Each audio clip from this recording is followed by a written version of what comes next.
What is up, people? What is up, heathens? Rev Avi checking in live for the Magic Quarantine Talk. What's going on? I'm going to give people a chance to get here, as our usual routine goes, and then I will get started. I don't really have a topic picked out for tonight. I was just on the Discord asking people what you guys want to talk about tonight. So there was no questions about anything. I'm either a really great teacher or a really terrible one. I'm not sure. But we're going to wing it. I'll just wing it. We'll get on here, give people a chance to jump on, and, we'll get started. Let you guys ask some questions. I will talk about whatever topics come to mind, and we'll rock and roll, okay? So, yeah, what's up, Rhino? Number one, checking in. What's up, Izzy? I see you over there. Yeah, if you're not on the Discord, right on, Rhino, with the Discord link, man. If you're not on the Discord, join us on the Discord. We get on there. We do live voice chats. Everyone has a voice there, not just me. That's like my favorite thing to say with the Discord. So you guys can talk back at me. This is not a one-sided conversation at all. I do respect everyone's opinion in this group. If you disagree with something I say, by all means, please step to the front and bring those things to light, to fruition, so we can get some understanding, okay? So what's up, Asen? I see you hopping on there, brother. But yeah, so I'm going to give people a couple minutes to get here, guys, and then we'll dive right in. So many of you know I am writing a new book. This one's going to be called Demonism, okay? I'm kind of wishy-washy on the subtopic, but it is going to be called Demonism. It's a new structure to the way that that ritual magic is practiced, okay? And I've kind of been talking about it in bits and pieces on a lot of these live videos, but it's a new structure to the way that magic ritual and the whole idea and thinking behind left-hand path structure and practice is done.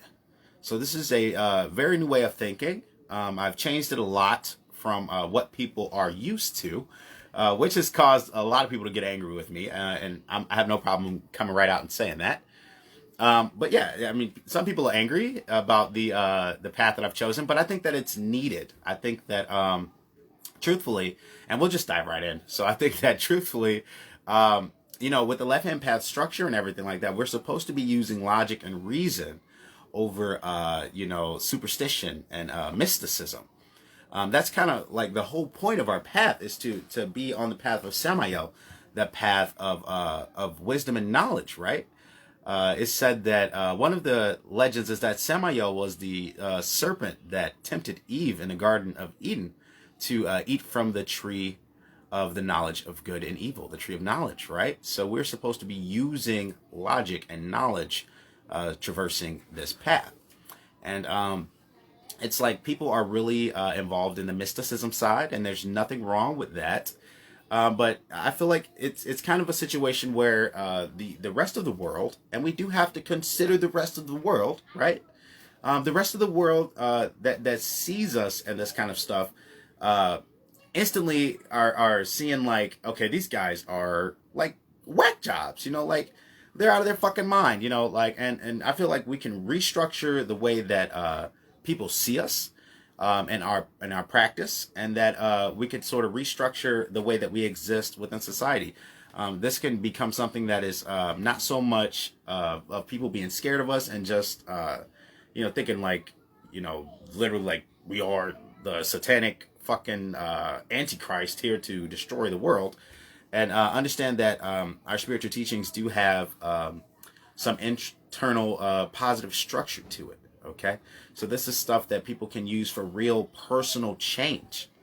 Okay, and specifically the methods that I'm teaching with demonism. Okay, with the structure of demonism, it's directly involved with self-mastery. Okay, so this is going to involve you questioning yourself, questioning your gods, questioning other people, always questioning and looking for the most logical answers. Okay, you have to become the seeker. Okay. And the structure of it is based around a unique word, okay, that fits so perfectly, phantasmagoria, all right? And I mentioned this before in one of the other lives, but phantasmagoria, what is that? So I'm going to break that down a little bit, okay? So phantasmagoria is an old theater practice. It's something that they used to do, a show that they used to put on.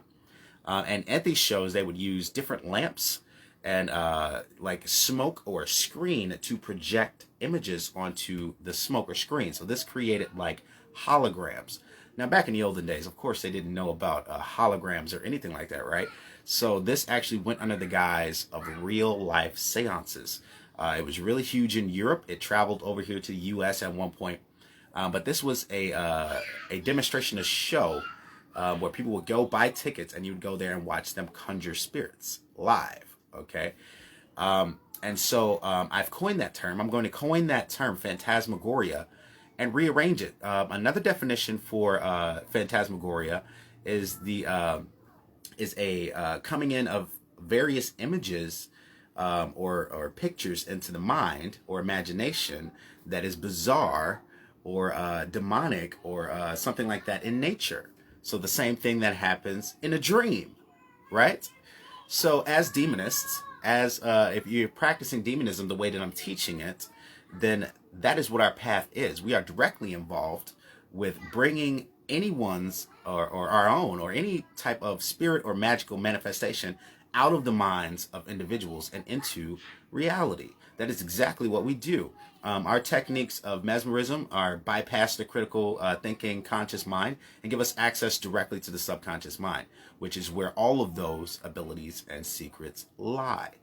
There's no other path anywhere, okay? No other path anywhere that can give you faster results to manifesting ritual magic than demonism, okay? And I will stand on that, and I'm willing to stand on that on 100%. I will go on any stage, anywhere in the world, and prove that demonism works. There is not a single person that is not able to be influenced or subjected to trance. So this is 100% a real science, and I feel like we can apply that definitely to the way that we practice and understand our magic and ritual structure. So demonism is the path of self-mastery. And with that said, I'm going to shut up. Let me scroll back up some of these comments. What's up, Sarah? And see what you guys are talking about. Rhino equals the eternal student. Awesome, dude. Awesome. Rhino says, sounds like something that you would pay a quarter to see in the late 1800s. That's about right, actually, Rhino. That's about spot on with what was happening with Phantasmagoria. This was a show that people put on to, and I mean, the people that were coming to see it were 100% convinced they were seeing spirits. This was like the thing that launched a lot of the like age of spiritualism and that type of stuff. But I think that it's very valid with a lot of the things that people are doing with ritual magic and ceremonial type magic on the left-hand path anyway. Because that's what it is. It's truthfully, everyone's saying, oh, okay, well, when they get questioned by other people outside of the left-hand path, the first thing they say, oh, is I'm just doing this for some type of self-change. But then you go look in the groups and they're all like, hexing their buddy, or I was trying to do this with some spell. And it's nothing like what they're talking about. It goes right into the realm of fantasy and stuff like that. We're using a lot of dark imagery, right? The bizarre, demonic, fearful imagery. That is exactly what all of it is about, okay? They were using, in the Phantasmagoria shows, they were using demons and devils. You would go there and a devil would pop up in the smoke, okay? Like they conjured it. So this is the exact thing that's happening with ritual magic. When you read old ritual magic books, they talk about incense, burning the incense, the spirit appears in the smoke. This is exactly the same stuff. So I think that people just really need that dose of reality and realism when it comes to this and the study of it. You can affect the human mind with various things: imagery, symbols, words, thoughts, actions. All of that stuff affects the human mind. And so, as demonists, we are using all of those things to our advantage. The imagery, the words, the structure of it all, to understand and master the art of creating phantasmagoria within people's minds. Okay. Izzy says, so in self-mastery, how would you go about reading Samhita Dioram without spoiling any of the topics? So if you were using that book for self-mastery, see, Samhita Dioram is really about understanding the structure of ceremonial, ritual magic, and spell work, okay? So it's really a situation of breaking that book apart. There's so much information in there, okay? That book's over 420 pages. There's a lot of information in there. So the best way is to break it apart. So in the beginning, and not, of course, I'm going to say some of the topics anyway, but in the beginning, it covers a lot of the structure of the human body, okay, and understanding of energy and stuff like that. And that's important later on when you get to the spell work and the other stuff, okay? So do it in pieces. Understand the structure, okay, of the human body, and then go to the next part, okay? By the time before you make it to the end, where the book becomes more like a goetic structure for the ceremonial magic, you're going to come across like the spell working, how to make sigils, and all of that sort of stuff.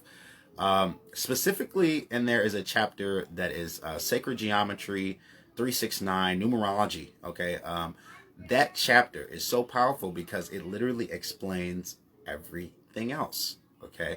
The 369, and then you're like, oh, 9, that manifestation number, 9 bodies. Oh, you start to make all these connections with that stuff, and then get to the end of the book and work up towards manifesting your ceremonial magic. So you want to do the spell work first, okay?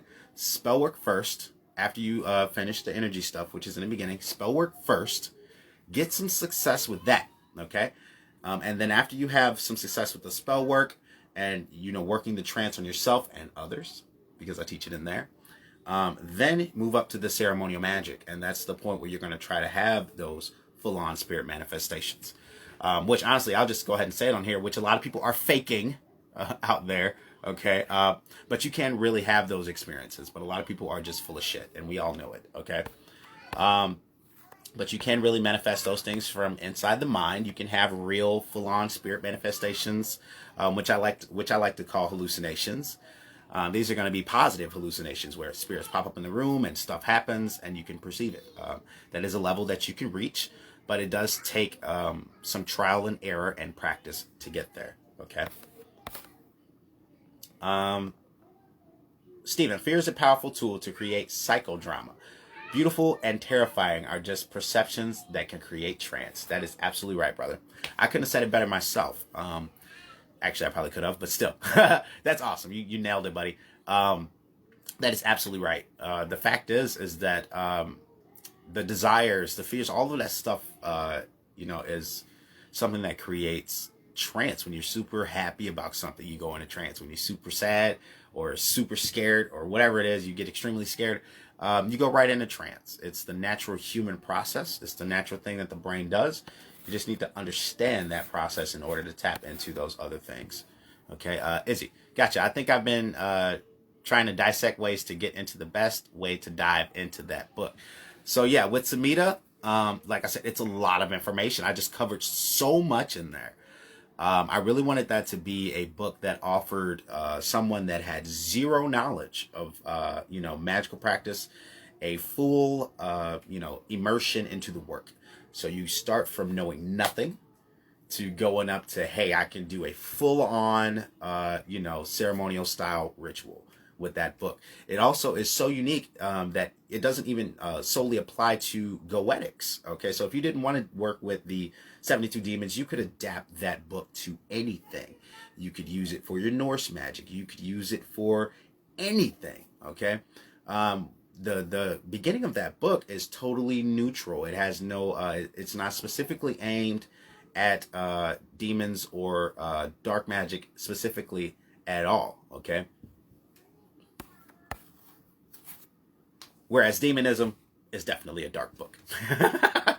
At the core, because, that's who we are. I feel like demons are the core of the totality of existence, and I could go into that in detail. But let me read this comment. Perhaps I will go in detail. Stephen says, read it once, breeze it lightly, then read it again to pick up what you missed. That's how I did it.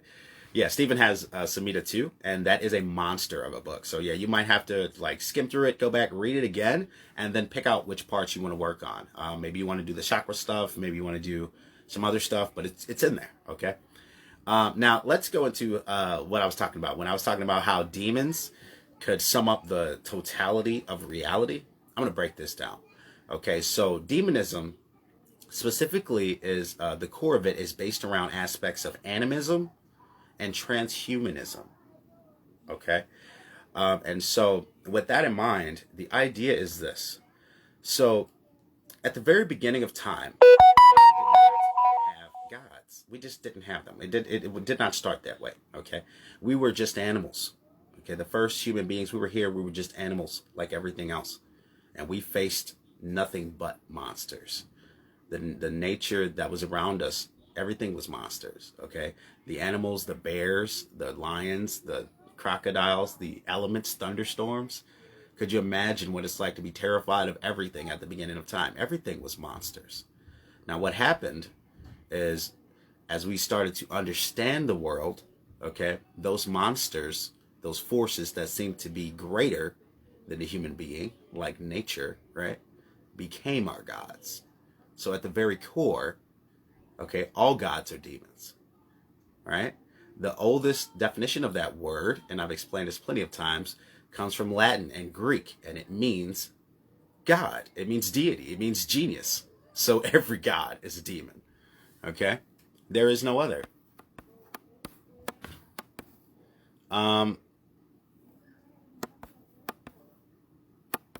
seeing some comments here. I'm going to scroll back up. Rhino says, even mesmerism. I need to read it again. Yeah, you really will have to go over mesmerism a couple times. So my second book is Mesmerism, The True Powers of the Witch. First one is Samhita Diorum, Magic Demystified. The second book is Mesmerism, The True Powers of the Witch. In that second book, you will have to read it more than once, mainly because it has specific hypnotic language that I used in there. So I literally tell you verbatim what I said to people to get them in a trance and exactly what happened in every situation.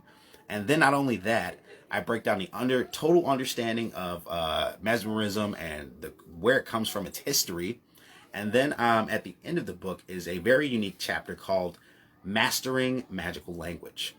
Okay, and the Mastering Magical Language is just tremendous. It's nothing but hypnotic and mesmeric type phrases that you practice to help build your technique. Okay, so that book is completely about mastering trance. It has no other purpose than that. Whereas Samhita is about, like I said, the ceremonial magic or ritual magic work. And then the book that I'm writing now is going to be Demonism. This is going to be the book that is a companion. It's a companion to mesmerism. You still will need mesmerism because I don't think that it's smart for me to release Demonism with all of the techniques inside of there. I feel like there will be a lot of people that get their hands on this book and try to use it in the wrong context without being trained properly. And what I'm talking about here is safety.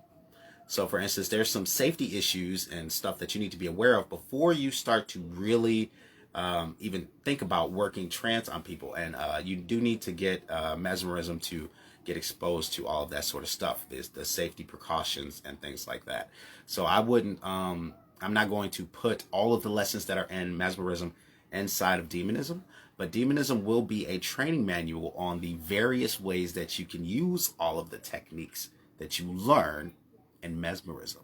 Okay, so we're going to take it to a whole nother level, doing totally different things, different types of stuff. I'm going to break down specifically how to use it for ritual and all of that stuff in that book. So it's going to be a totally different monster. Hopefully this book will inspire people to go out and demonstrate the techniques, to go out and practice and become real demonists.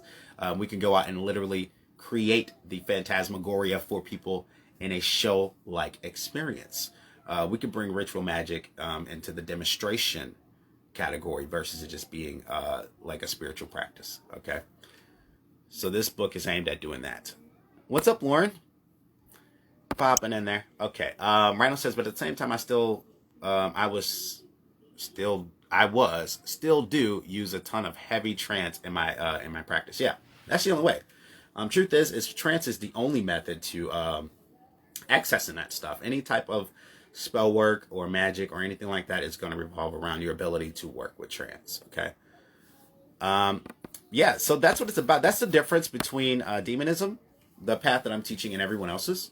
Usually you can't go out and demonstrate this stuff and literally put someone else like, hey, how about this? How about I show you what the demon looks like, and no one else is gonna say that, but I can, we can, as demonists, we can. We can go right out and, take your best friend and show them what it's like to experience a full-on evocation or astral projection or whatever experience that lies within the capability of the mind. And that's everything. The universe is mental. So there's nothing we can't conjure out of the mind of someone, okay? This is the way. So with that said, guys, I'm going to wrap it up. I've been on for 20 minutes. I'll open up for a few questions. I won't wrap it up just yet. I'm kind of missing you guys. I ain't gonna lie. Took a couple days off. I do need to shoot the Life Force Power video today. So I did want to kind of, I'm not going to be on voice chat early. I might get on late because Brandon will have to work. So if you guys do want to chat with me, I'll probably jump on voice chat a little late after I finish the Life Force Power videos. It's time to get up and do some of the moving stuff. So I'm excited about that. Demons look like Rowdy, but smarter. Don't jump on my boy. I've been jumping on him enough lately, man. Leave him alone. So yeah, with that said, guys, maybe I will wrap it up. I'm not seeing any more questions. Hopefully that gives you some more clarity on where we could go with this thing. I would like to see demonism grow to the point where we could have conventions, or we could meet up, where I could show you guys and mesmerize some of you guys in person. You guys could learn these techniques and use it on others. I would love to see this become a real stabilized spiritual practice. So I'm trying to grow this thing. I'm trying to spread it. So please share. Share the YouTube channel with people. Share these lives if you can. And I'm going to keep striving and pushing forward to make as much content as I can to keep pushing this out there, okay? So with that said, guys, I'm going to wrap it up, okay? Much love, and I will see you guys in the next one.